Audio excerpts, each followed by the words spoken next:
Dave Phillips, Torquay United chairman. You've been in the job, what, a couple of weeks now, Dave? What's your initial thoughts and findings? Initial thoughts and findings after the first 2 or 3 weeks. Well, it's been tumultuous 2 or 3 weeks, I've got to say that, because there's been a lot of comings and goings with staff, which some of them are quite sad to see go, but the club was in a situation that we had no choice. We were left in a pretty horrible state, and that's no criticism of Thea, what all the money she's put in, but it wasn't actually a debt-free club, and I've got to say that.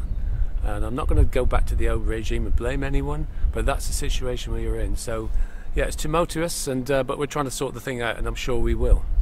Dave, obviously going out to the players reporting back here on Friday for pre-season training, and a friendly already organised for Liverpool next Wednesday. Bet you're looking forward to getting back to watching some football. I'm absolutely looking forward to that, and I hope the weather's not quite like this, because it is cricket weather after all.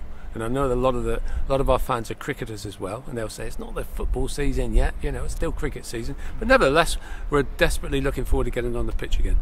And other pre-season fans, obviously with Plymouth and Yeovil Town and Exeter City due to visit the Lord and Windows Stadium, you expecting, hoping for good crowds to come in and support the why not? I think that a lot of we had a fans forum, as everyone knows, probably everyone looking at this was at the fans forum, and it was a terrific night. You know, great atmosphere, feel good factor came out of that, and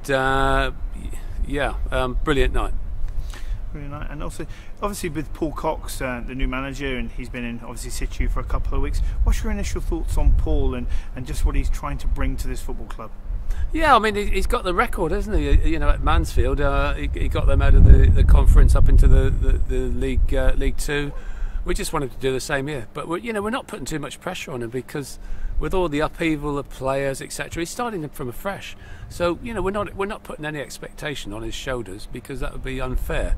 But I mean, somebody asked me today, what price Torquay to go up this year, and they said 66 to 1. No, I said it should be 166 to 1. But no, I don't really mean that, because just secretly down inside you think, well, maybe, just maybe, with the new influx of, we've got a lot of trialists coming from various clubs, Queen's Park Rangers, Charlton, one from Spain, I understand, that's been recommended to us. So you just never know. This chap's got a good record.